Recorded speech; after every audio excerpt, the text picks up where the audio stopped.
안녕하십니까 여러분. 박국률의 공감 인터뷰에 오늘 특별한 분을 모셨습니다. 지금 개인적으로는 저와 강교동의 복지관에서 클래식 앙상블에서 같이 바이올린을 연주하고 있는 김강호 씨인데요. 이분이 기계공학을 또 전공을 했고요. 거기다가 또 바이올린 주자뿐만 아니라 굉장히 다양한 음악 경력의 소유자입니다. 그래서 일단 본인 소개를 본인으로부터 직접 먼저 들어보시고 우리가 이야기를 풀어나가도록 하겠습니다. 안녕하세요.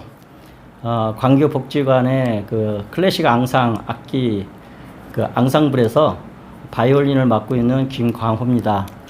약간 소개가 조금 잘못된 부분을 제가 수정하도록 하겠습니다. 어떤 부분이? 예, 그 기계공학을 전공한 거는 아니고요. 전기공학을 전공했습니다. 그 전기공학을 전공을 하고 다른 그 한국전력기술에서 근무를 하다가 이제 정년 퇴직을 하고 또 이렇게 앙상블 팀에서 만나 또 이렇게 함께 하게 돼서 반갑습니다. 네. 네. 아유, 제가 소개를 잘못 들어서 네. 죄송합니다. 네. 그런데 사실은 공학도잖아요. 엔지니어인데 네.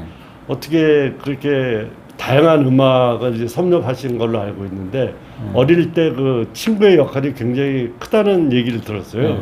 그 친구와의 관계에서 어떻게 그 초년기에 그 음악에 대한 그 관심이 생겼는지 궁금하네요. 네. 뭐 어렸을 때부터 이제 좀 약간 이렇게 그 조금 내성적인 그런 성격을 좀 갖고 있었는데, 근데 거기에다가 또 이렇게 그 약간 억눌리는, 그러니까 여러 이제 부모님이나 또는 사회 선생님이나 이런 분들한테 좀 이렇게 여러 가지 지금처럼 이렇게 자유스러운 그런 분위기는 아니었고 좀 엄격한 좀 그런 분위기 속에서 약간 눌림을 받고 그러다 보니까 좀 이렇게 마음껏 이렇게 분출하지 못하는 그런 부분들이 있었어요. 그래서 이제 뭔가 좀 내가 이겨내야 할 부분들이 많이 있구나. 그래서 좀 그런 것들이 많이 좀 힘들었고, 그래서 막 이렇게 어떨 때는 힘들 때는 이렇게 음악을 틀어놓고 막 춤을 춘다든가 이렇게 음악 속에서 약간 그 어려운 것들을 조금 잊어버리는 그런 순간들이 좀 있었어요. 그러다가 위안을 받았네. 예. 그러다가 이제 그 고등학교 때 한 친구를 만났는데 그 친구가 굉장히 음악적인 그런 감성이라든가 그 리듬도 잘 타고, 그래서 그 친구의 조금 영향을 받아서 제가 이렇게 음악에 더더욱 좀 가까이 할 수 있지 않았나 생각이 듭니다. 예. 김강호 선생님하고 저하고는 같은 해에 입사해서 또 같은 해에 은퇴한 입사 동기입니다. 네. 이 말이 좀 생뚱맞게 들릴지 모르지만은 저는 이제 미주항공일보에 1989년에 입사했다가 2013년에 퇴직을 했고 우리 김강호 선생님은 한국전력이라고 그러네요. 네, 한국전력기술입니다. 예, 한국전력기술에 1989년에 입사했다가 2023년에 이제 퇴직을 해서 저희들끼리는 그냥 입사 동기를 토하고 있습니다. 맞아요. 그런데 어떻게 보면 이제 공학도인데 사실 공학도들이 그 음악을 그 한 분야도 아니고 뭐 기타에다가 뭐 그 기독음악에다가 바이올린에다가 피아노에다가 뭐 안 한 악기가 없거든요. 거기다가 또 음악 이론도 굉장히 많이 공부하셨고 왜 이렇게 음악에 열중을 하셨을까요? 이제 그 어렸을 때 받은 그런 뭔가 이렇게 표현하지 못하는 그런 부분, 그리고 많이 좀 눌러 있는 그런 부분들, 그런 시간들이 좀 있어서 그런 과정이 이렇게 좀 시간이 지나면서 어느 날 이제 길거리를 가다가 음악을 어떤 멜로디가 이렇게 흘러나오는데 그게 너무 좋아가지고 그냥 막 심취하고 이렇게 길을 이제 만약에 친구들하고 이렇게 간다 그러면 그것을 끝까지 다 듣고 이렇게 가야지만 이렇게 직성이 풀리는 그 정도로 굉장히 막 이렇게 푹 빠지는 그런 성향이 좀 있었던 것 같아요. 제 나름대로. 몰두하는 스타일이시죠. 네. 그다음에 어떤 때는 그 잠깐 자다가 잠결인데 예. 뭔가 이게 꿈인지 뭔지 굉장히 뭔가 아름다운 그런 느낌의 예. 이제 저 나름대로는 예. 그런 것들이 이렇게 이렇게 환상 같이 예. 이렇게 막 느껴졌는데 이게 갑자기 이제 자다가 이제 눈을 뜬 거예요. 예. 그랬더니 바깥에서 예. 아주 굉장히 제가 좋아하는 멜로디의 그런 그 음악이 흘러나오고 있더라고요. 그러니까 그게 이제 잠결에 이제 느껴지고 이제 그런 것들이 너무 좋더라고요. 오늘 자면서도 음악을 계속 생각했다는 얘기네요. 물론 그것뿐만이 아니고 이제 커서도 그렇고 제가 학교 다닐 때도 그렇고 또 이제 학교 다닐 때는 또 어땠냐면은 밤에 예. 이렇게 그때는 이제 라디오 방송을 많이 들었어요. 예. 아주 라디오 보면 거기서 이제 여러 가지 뭐 오케스트라 음악이라든가 이런 뭐 또 여러 가지 그 MC들이 예. 이렇게 진행하는 그런 예. 프로그램 그런 예. 것들을 들으면서 굉장히 음악을 좋아하게 됐어요. 그래서 예. 이제 막 밤늦게까지도 그걸 막 듣고 또 어떤 때는 막 테이프를 사다가 그걸 녹음을 해가지고 또 반복해서 또 듣고 계속적으로 그리고 그 정도로 막 이렇게 거의 심취하셨네. 심취해서 이렇게 그렇게 살았거든요. 그럼 어떻게 보면 음대를 가셨어도 될 뻔했어요. 근데 그 정도로 굉장히 좋아했는데 예. 음악을 이렇게 공부를 하리라고는 생각도 못했어요. 그냥 너무 좋은 좋아만 거예요. 했다. 너무 좋았어요. 그 처음에는 그러다가 이제 고등학교 때 그 친구를 만나면서 더더욱 이제 막 아침에 그 친구 이제 막 등교해서 오면은 그냥 책상에 앉으면 막 저기 두들기고 예. 그러다 보니까 그 리듬을 너무 잘 타요. 예. 그리고 입으로도 그렇게 막 모창을 잘한다. 잘하고 그리고 또 이제 그 친구하고 이제 또 만나면은 이제 기타도 치면서 같이 노래도 부르고 어디 뭐 길거리를 가다가 어디 뭐 버스 타고 가다가 어디 뭐 산에 놀러 가다가도 막 심심하면 그냥 한 번씩 이렇게 같이 노래 부르고 그리고 이제 그 친구는 굉장히 그냥 멜로디만 제가 멜로디를 부르면 그 친구는 화음을 잘 넣어줘요. 그래서 이제 그걸 이제 같이 따라 하게 되고 그러다 보니까 이게 막 이제 나중에 커서도 느낀 건데 운전을 하면서 음악을 틀어놨다. 그러면 계속 그거를 멜로디를 따라서 부르는 게 아니라 항상 이렇게 화음으로 부르는. 그럼 굉장히 고난도의 기술인데 멜로디도 따라하기가 힘들잖아요. 그죠? 근데 멜로디로 따라하는 게 별 재미가 없더라고요.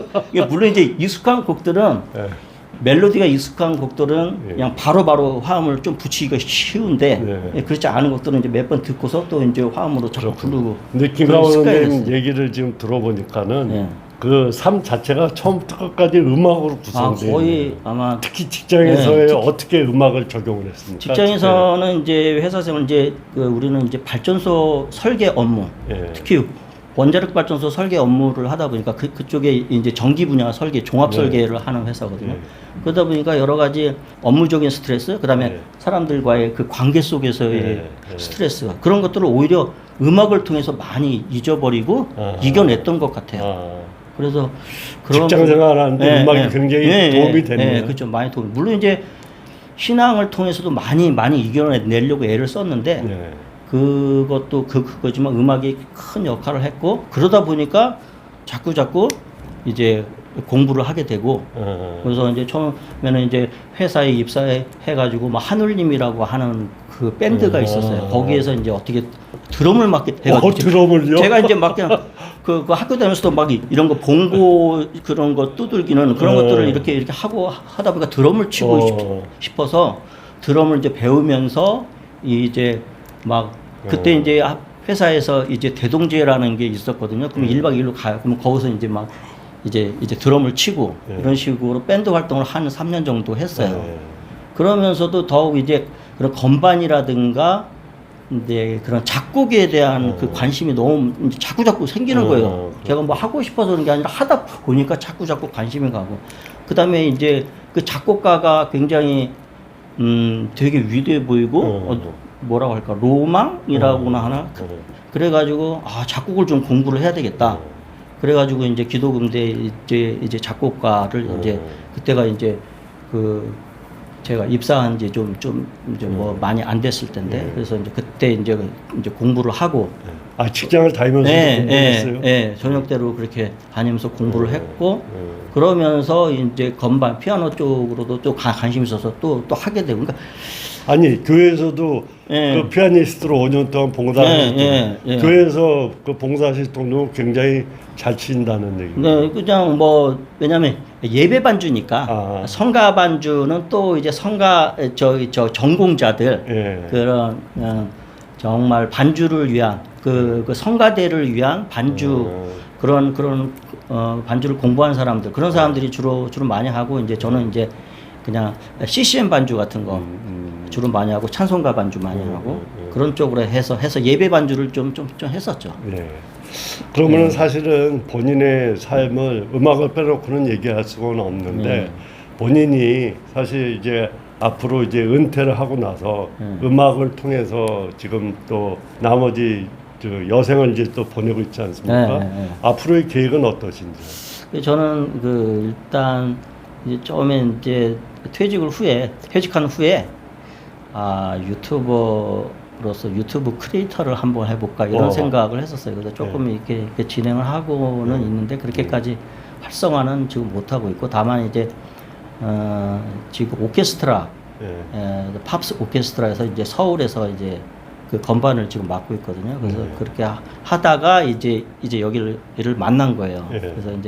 그래서 또 바이올린을 또 맡아서 또 이렇게 하게 되고 해서 저는 지금 바이올린 지금 여기 앙상블 팀이 너무 좋고 그래서 정말 바이올린이 왜 이렇게 좋을까?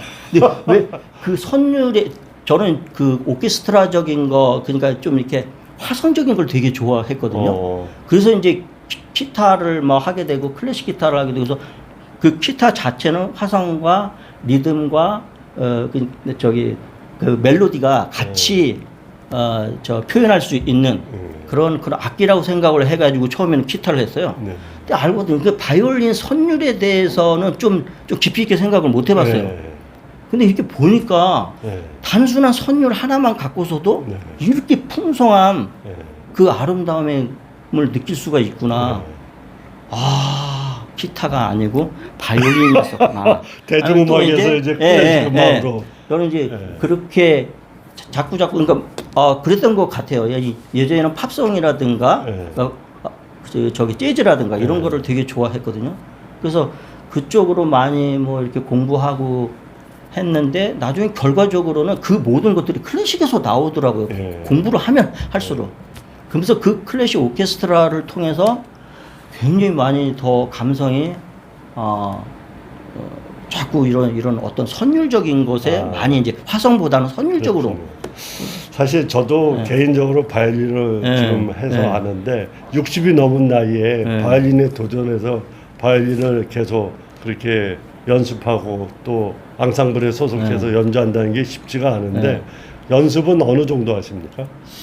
연습은 뭐 글쎄 집에서 이제 시간 날 때마다 이제 조금씩 하긴 하고 이제 좀 요즘에는 집안일도 있고 그렇기 때문에 뭐 이것저것 하고 또 그러다 보니까 이렇게 많이는 못 해요. 많이는 못 하지만 그냥 꾸준히 하는 그 성격이고 그리고 이제 앞으로의 계획이 어떠냐라고 좀 물어보신 것에 대해서 좀 더 어떤 그 연주 봉사 같은 걸 좀 많이 했으면 좋겠다라는 생각을 하고 있어요. 그래서 이제 이렇게 지금 앙상블 팀을 만났으니까 그런 연주 봉사도 좀 하고서 조금 보람 있는 것들을 좀 하고 또 한 번은 이제 가르치는 것도 좀 하고 싶어가지고 그 건반 피아노 그 반주법 그 강사 과정도 한번 공부를 쭉 했었어요. 그래서 이제 그때 이제 강사를 이제 시작을 하려다가 조금 하다가 그냥 말았거든요. 아니 근데 그렇게 하고 싶었는데 광범위하게 음악을 공부를 하셨으면은 아까 얘기하신 그 지휘자 길도 한번 도전해 보심직하지 않으세요? 이제 교회에서 예전에 어디야 저쪽 서울에 한 교회에서 한 지휘를 한 거의 1년 가까이 한 적이 있어요. 그러셨어요. 맡아가지고. 그래서 뭐 그때 이제 가가지고 서울까지 왔다 갔다 하면서 그래서 지휘를 맡아서 이렇게 하는데 지휘는 내가 맡기에는 이렇게 잘 어울리는 거는 아니구나라는 걸 알게 됐어요. 그래서 그때 이제 처음에 작곡 공부를 하면서 그 같은 반 친구가 그러더라고요. 예, 김강호 씨는 작곡이 가장 어울린다. 그런 얘기를 들었어요. 작곡이요? 예, 예. 그래가지고 한 번은 작곡도 굉장히 어려운 영역이에요. 네, 근데 이제 그게 제가 이제 이렇게 서점에 들리면 무조건 그 음악 그 서적이 있는 데를 먼저 가요. 그래가지고 항상 화성학을 이렇게 보면서 혼자서 그렇게 화성학하고 씨름을 했던 적이 참 많아요. 근데 이게 혼자서 공부한다는 게 한계가 있더라고요. 그래서 이제 기도음대 작곡가를 가서 좀 본격적으로 좀 해야 되겠다. 그래서 이제 그렇게 하게 된 거고, 그래서 이제 그 뒤에 이제 졸업하고서 이제 몇 개 이제 곡을 좀 써가지고 이제 저기서 조금 저기 예전에 한번 회사 신우의 그 중창 팀이 있었거든요. 거기서 한번 불러본 적도 있고 제 나름대로 이렇게 좀 저기도 하고 그냥 이것저것. 근데 이제 수박 겉핥기식으로 하지는 않았던 것 같아요. 가급적 최대한도로 좀 더 깊이 있게 공부하려고 애를 많이 썼고 또 이제 제가 성격상 여기 보면 성실 이런 거 딱 보이잖아요. 되게 진짜 제가 봐도 성실했던 것 같아요. 엄청 진짜 깊이 있게 공부하려고 애를 썼던 것 같아요. 역시 이 모범생 스타일이 좀 느껴집니다. 범생. 근데 사실은 음악은 노력만 해서 되는 건 아니지 않습니까? 맞아요. 자기가 좀 타고난 거 끼도 있어야 되고 탤런트도 있고 그래야 되는데 본인한테서 그 끼와 노력의 그 비율이 어느 정도라고 생각하십니까? 끼도 좀 꽤 많은 것 같아요. 제 나름대로 이렇게 막 어느 정도냐면 이렇게 막 그때 그 학교 다닐 때 드럼 치고 막 이런 거 이런 리듬 치기 같은 거 이거 손으로 이렇게 하잖아요. 그러면 입으로 막 해요. 둥딱꿍 본인도 모르게. 그거를 이렇게 자다가도 리듬을 맞추면서 있고 또 이제 이렇게 옆 사람이 이렇게 뭐 좀 이렇게 주물러줘라 등 좀 두들겨줘라 그러면 꼭 이렇게 그냥 안 쳐요. 이렇게 리듬 치기를 거기다 대고 이렇게 하고 그러니까 습관적으로 그렇게 하다 보니까 아무튼 그냥 그 끼와 그런 게 좀 그냥 저는 그냥 그런 게 내 머릿속에 그런 게 있구나. 그래서 좀 더 막 분출하고 싶고 제가 막 눌렸던 그런 순간들이 꽤 있었는데 그럴 때마다 제가 이제 그 무슨 영화 같은 거 이렇게 보면 되게 그 무슨 러브 스토리나 이런 것들 많잖아요. 그런 걸 보면요 그게 어떤 음악과 대비시켜가지고 그게 여운이 되게 굉장히 오래 가요. 굉장히 감수성이 감수성이 그러다 보니까. 그런 것들이 많이 좀 자리 잡고 그래서 나는 좀 뭔가 이렇게 표현하고 분출하지 않으면은 안 되겠구나. 그래서 이제 자꾸 그러다 보니까 공부를 하게 됐지. 이거는 나는 뭐 이거를 좀 뭐 저기를 해서 나는 이쪽 길로 나갈 거야. 이거는 아니었던 것 같아요. 그러면 이제 본인에게 있어서 본인의 인생에 있어서 음악을 정의한다 그러면 딱 한 워드로 뭐라고 할 수가 있습니까? 한 센턴스나. 설렘이요. 네. 왜 그러냐면 제가 옛날에 플랫폼 중에 싸이월드인가 거기에 그 옆에다 제가 항상 그 나의 상태라는 걸 그 적어놓도록 돼 있어요. 거기 항상 설렘이라고 썼어요. 그다음에 왜 그러냐면은 그때 피아노라든가 이거 이렇게 지나가다가도 그 피아노만 보잖아요. 그게 막 가슴이 뛰어요. 그 정도로 굉장히 좋아하고 그랬기 때문에 그리고 음악을 할 때 사람들하고 같이 음악을 할 때 굉장히 설레고 또 이제 가끔 연주에서 이런 거 하면 어떨 때 너무 거기에 푹 빠져가지고 제가 흥분을 하는 경우가 있어가지고 나는 연주자로서는 이거는 좀 그만큼 열정적으로 한다는 굉장히 조금 흥분하는 스타일이라 이게 음악을 제대로 하려고 해서 흥분해서 이게 연주가 되는 게 아닌데 라는 생각을 종종 하게 되고 그래서 아무튼 굉장히 그걸 통해서 제가 힘을 많이 얻고 그걸 통해서 정말 앞으로 뭔가를 하려면 그걸 통해서 내가 좀 해야 되겠다. 그래서 이제 교회에서도 그렇고 지금 뭐 계속 성가대 뭐 이렇게 봉사하고 하지만은 이런 악기 쪽에 더 막 많이 그게 가고 그러다 보니까 예. 계속 악기를 가지고 봉사하고 싶은 생각이 더 많아지고 그러더라고요. 네, 네. 그러면은 우리 이제 시니어들에게 본인이 이게 음악을 통해서 많이 에너지를 창출하고 또 생활 속에 스트레스도 많이 풀지 않습니까? 네. 음악을 권유한다는 그런 얘기를 한마디 해주신다면 어떤 게 있을까요? 그런 게 저기 있는 것 같아요. 그러니까 이 한 영역, 음악이라고 한 영역을 만약에 누리지 못하고 그냥 죽었다. 네.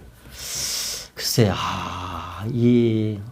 제가 지금 갑자기 생각이 안 나는데 그걸 굉장히 그럴싸하게 표현한 사람이 있었어요. 네.